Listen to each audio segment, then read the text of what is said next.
Good to see everybody this Wednesday morning.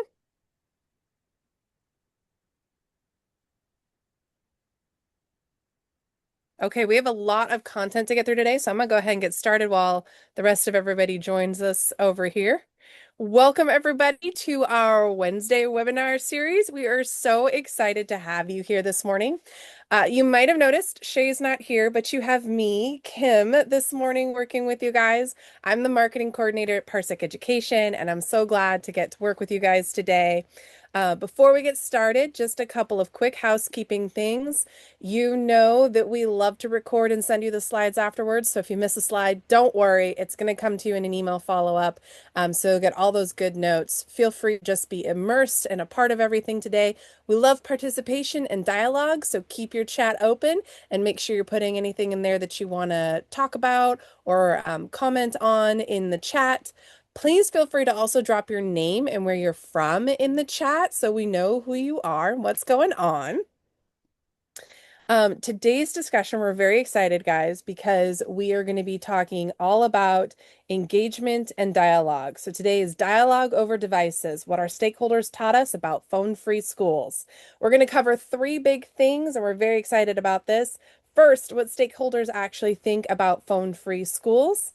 Second, how phone policies impact learning, behavior, and connection. And third, why listening first leads to stronger, more sustainable decisions.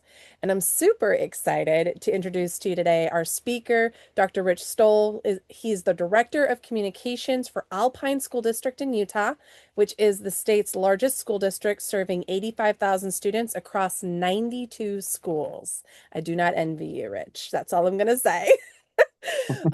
Rich started his career in the San Francisco Bay Area as a founding teacher in two charter schools, and after earning a master's degree in mathematics education, he enlisted in the U.S. Army and served as a public affairs non-commissioned officer.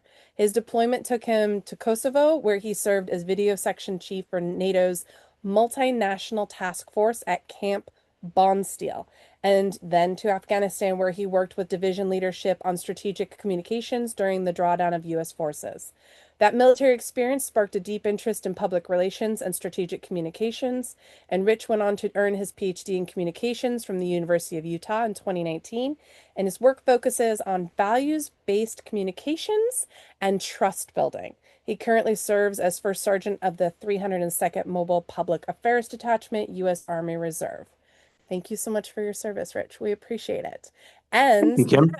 without further delay, I'm going to let you take it away, Rich, because you got good stuff for us. Well, thank you. It is good stuff. It's a lot of stuff. And yes, 85,000 students in more than 90 schools keeps things exciting and it keeps us busy. So there's that for working in a large school district. It's never dull and there's always lots to learn. And that's what we're here to talk about today. Parsec has helped us learn a lot about what our stakeholders think and need and feel when it comes to cell phone use in classrooms. Utah is one of a growing number of states that has taken an interest at the state level about devices in our classrooms. And, I think our district has sort of been in a leadership position on this issue for a while, just because of our size. We know that all eyes are on us in Alpine School District. Whenever there's a big education topic, media usually comes to us first to see where we're headed. Our Board of Education is very well connected in, as you can imagine, with the state leadership and the state legislature. That said, our legislature in the last couple of years has decided to sort of take over in the realm of devices in schools. And anticipating this, we wanted to figure out what was working in our schools in terms of how much students were using cell phones and how it affected their academic performance. Last year, the state legislature essentially implemented a statewide cell phone ban. Now, it's a ban with a lot of caveats, but they directed school districts to implement policies that would remove cell phones from classrooms. It was left up to the district to craft those policies in a way that made sense, that left accommodations for some students who might need certain technology to meet the needs of their IEP. And we also wanted to meet the needs of parents who, many of whom felt like this policy went a little too far. So our board was really interested in finding out what parents, students, and staff thought about current policies. And that's where Parsec came in and helped us. We did not want to go with the traditional survey because we didn't want to lead questions. We didn't want to lead them to certain answers. Parsec helped us create the right kind of feedback that gave us really authentic and rich qualitative data. So in October, we launched these Parsec Reels asking for feedback on cell phone policies. We sent them essentially to all of our students that were of age to have cell phones in schools, all of their parents, and all of our staff. And particularly from the parents and staff, we were really excited about what we heard back. What Babatunde Elore, who, if you don't know Babatunde, you should know him, right? I hope he's been on some of these Wednesday chats. He's the CEO of Parsec Education. And what he would always tell us is that these reels are conversations at scale. And we love that. We wanted to have conversations, and we do have those conversations at the school level, right? But our Board of Education, they weren't in on every one of those conversations. And by the time you get the feedback from teachers and principals, you might lose a lot of the parent voice and the student voice. So these conversations at scale that the reels help us with were really helpful. So more than 4,500 respondents among the student population and among the parent population gave us the amount of data that was going to help us further craft these policies. So you can see we started in October. We went a couple of weeks into November, and there are the numbers. The sentiment analysis is really useful for us. It tells us which direction things are going in. So you can see from parents, well, a lot of positive and a lot of neutral. It's a different story with the students. By this time, the students were grappling with the fact that they could not take out their phones at any time they wanted to during the day. So you can see a lot more red and pink in the overall sentiment among students. And then what's interesting too, you'll see a lot of green among the employees. What we started hearing from employees was very different from what we heard from students. And I think parents kind of straddled. They were sort of the mediators, right? The moderate middle were the parents. They understood what some of the negative effects of excessive cell phone use was having on their students, but they didn't see it as focused as employees did, particularly teachers in the classroom. So we'll get into some of those thoughts. And none of this, I don't think, if any of you have ever been in a classroom, none of this is going to come as a surprise.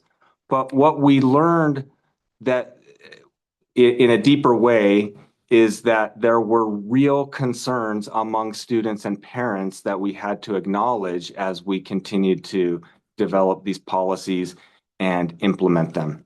And we'll get to some of those particulars in just a few slides. So how has the cell phone policy impacted student learning?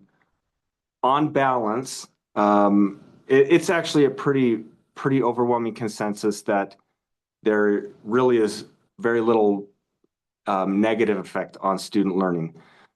Employees recognize that they can engage with their students more when the phones are not out. Because we got qualitative feedback, we got a little bit deeper. It wasn't just yes or no or a scale on improvement of student learning, but just a few tidbits that came through on these reels were that lots of parents recognized that their students were getting work done more, and they also noticed that students were interacting with each other more. We also saw that, well, I'll save some of the employee feedback, but you can see here improvement on focus. You know, parents can see that immediately at home. Um, they're getting better feedback from teachers that work is getting completed. But some did see little change. Again, this was only 3 months into the school year, so some of these things might take time. But one of the concerns was across schools, this policy was being enforced differently, or at least perceived to be enforced differently. So, you might have a parent with a child at an elementary school, sixth grader, and that the policy might be enforced much differently at the sixth grade school, at the elementary school, than it is for their middle school child. Now, in Alpine, we are fairly decentralized, so each school can craft their own policy and enforce it in their own way. And we leave it up to those schools largely to communicate the details of that policy.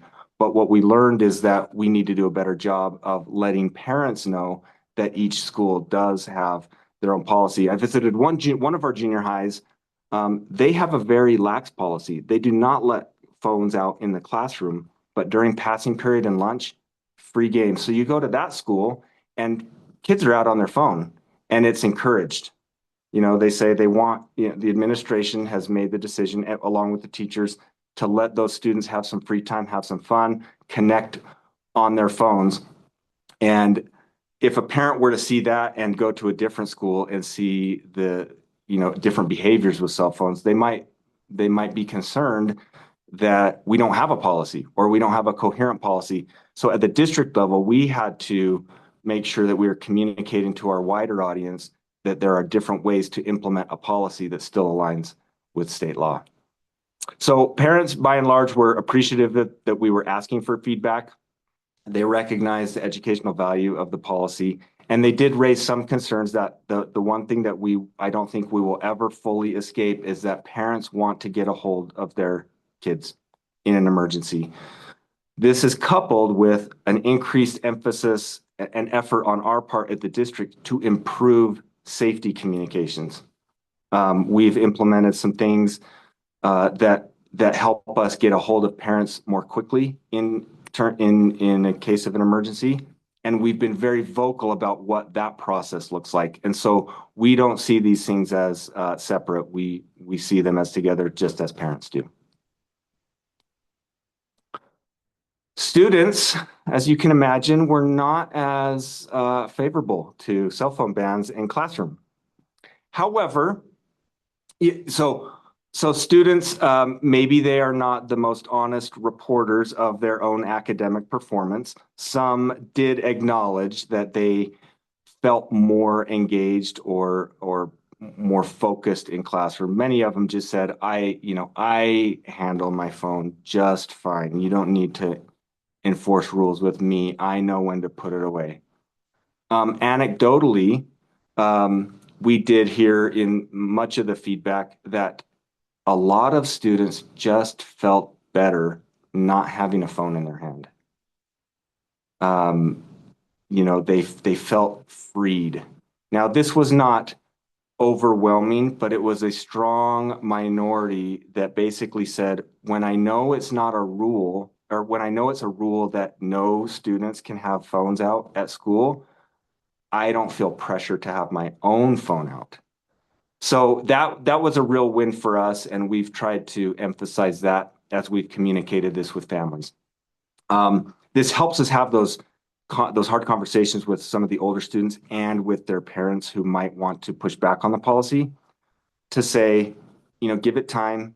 It will reduce anxiety. It will reduce stress. And if you allow us, speaking with parents, if you allow us to enforce this policy, you don't have to be the villain. As a school, we can be the villain. And there's a coda to that note also. Some students mentioned challenges completing assignments that were required, that phones made it easier to complete. I mean, my own kids, they've been in that situation where they're editing documents or slides on their phone, and a phone can be helpful. But subsequent to this, our legislature has actually increased restrictions on any devices in schools. So what we see is the trend for now is probably going away from digital devices in schools as a way to deliver instruction. And so our teaching practices will probably catch up and alleviate this concern. All right, let's talk about employees for just a moment. Um, Employees, you could probably guess that they saw the strongest gains in student focus.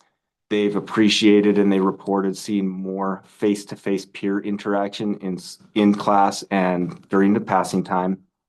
There was a frustration at this time with among some staff that the the enforcement was really challenging. I don't think anybody wants to become a teacher so that they can enforce rules, right? Our teachers want to teach, they want to deliver instruction, they want to see that connection and engagement with students. And when they are asked to enforce the rules, it becomes a challenge for many of them. Um, so the feedback, this helped us design some best practices around our district that systematize some of the enforcement and doesn't require teachers to be the compliance officers. So some successful schools, they have school-wide systems and culture expectations about what to do with the phones. Quick example, another middle school, they take roll-by phones. So they have a pouch. As you enter, you put your phone in the pouch and the teacher can see if there's a phone in the pouch, that kid is there.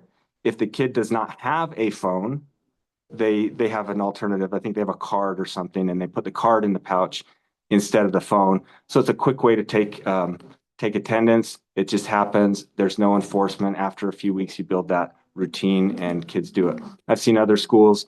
They set up charging stations for their students, and so it becomes for the students to put away the phone. It becomes an opportunity to quick charge. How many of us would love one of those, like when we go to our PD, right?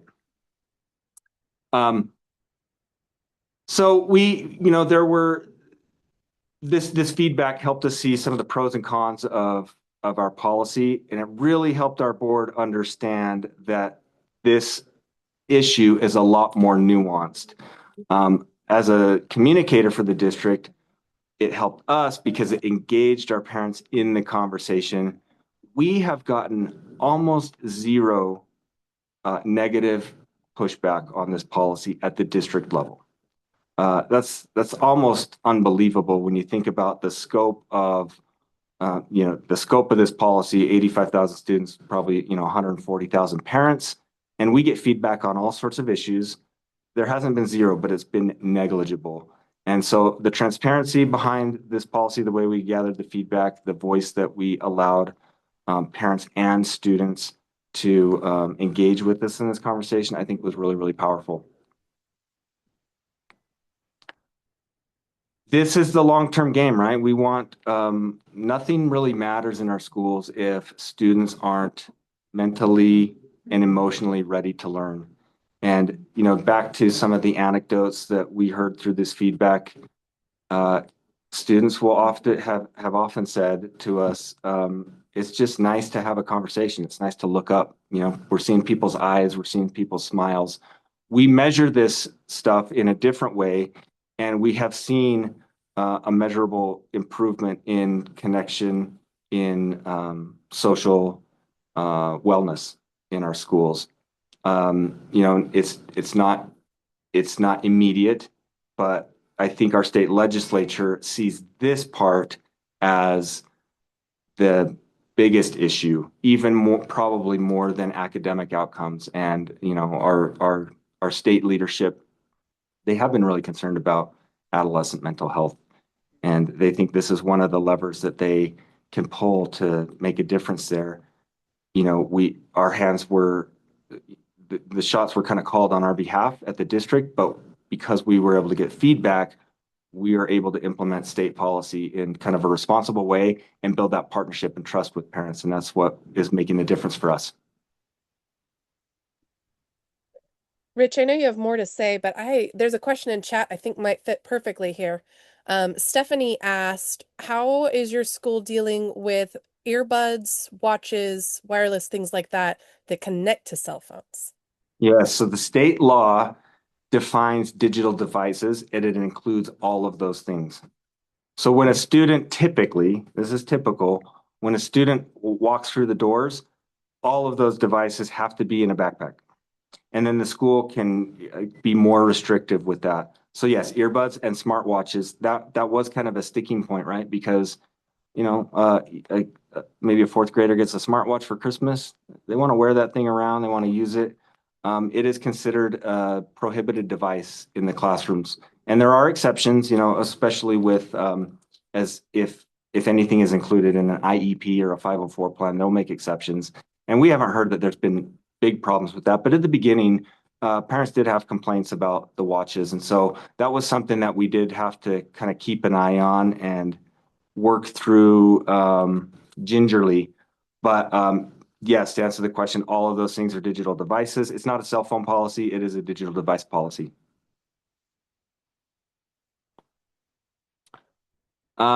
We are happy to see that parents feel like we're creating a safer environment, reducing cyberbullying.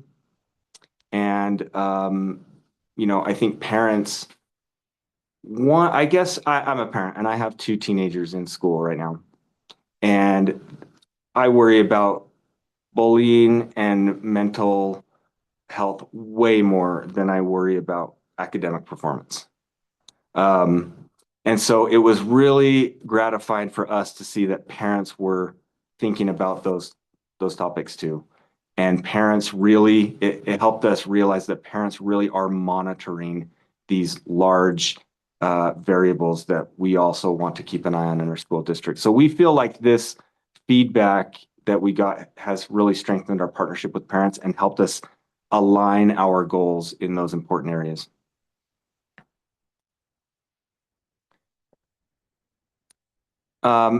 More or less connected. Yeah, we wanted to know. You know, it wasn't just about do you like the policy? It was do you feel more connected?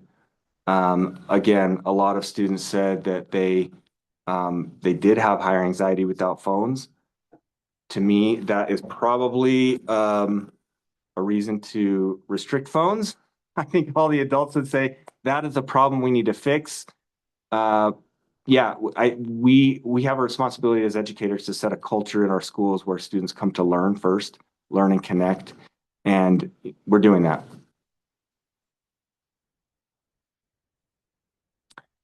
And then in employees, I think by and large, employees are seeing better mental health among students. You know, hard to measure. It's just snapshots and it's anecdotal, but these employees we train them to keep an eye out for that. Every school has a connection goal which can be aligned to a mental or emotional health outcome. And so employees are looking for that. They want their students to thrive and they're seeing an immediate difference. And so we just, you know, we don't think we've won anything yet, but we are making progress on this front. And I think our culture is shifting because of this. Okay, this is where I come in. There's some complaints about the consistency, and the feedback has helped us figure out where we need to tailor our communication to parents. So really, when we communicate, we we look, our parents is our first audience, our most important audience. So we shared the opportunity to provide feedback in our emails, and slowly those get read and those get absorbed and processed. We've also published some news items on our website about the results of this, and there's been board presentations on this. Um, we thought we would have to do more, but we've measured the response, and based on the feedback that we've got subsequent to this, the Parsec reel, we feel like parents are largely in the know with in terms of policy, and it's a big conversation around the state anyway with other school districts. We've had a few external media, you know, earned media opportunities that we've been able to tell our story. So we feel like we're also doing very well on communication now. It started off with a lot of room for improvement, but over the last 6 months, we believe that our parents are aware of the policy and they're largely on board.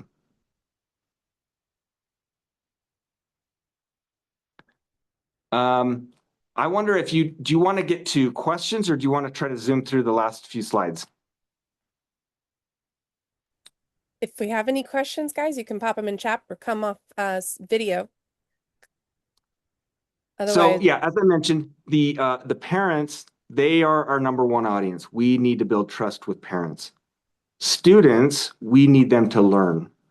And so we appreciate the feedback that we got from students. We think the students will come around if we can get their parents on board. Again, this is a partnership with parents, and we wanted to pulse where the parents are at. And I think overall, parents, they just needed a partner in this battle. I've talked to dozens of parents, and they just feel overwhelmed. I feel overwhelmed sometimes. The constant battle with the devices and the phones and the social media. And to be able to partner with parents in this effort has been really helpful for them. And I think it's built a stronger relationship. So that gets to the students. They don't always like it. They want more. Often they want more exceptions, more explanation. But if we can partner up with the parents, we feel like that will take care of itself. And then employees, again, we just need to look for some consistency with how we report these findings and our policy out across the schools. We have a diverse school district. In terms of culture, we 92 schools, and each one of them runs a little bit different, and that's good. We view that as a strength. So we have tried to arm school leadership to communicate out in their own way, in a way that works for them, and we're sort of the backstop to communicate the the consistency, and the kind of the where all of the policies overlap, and describe how this aligns with state priorities.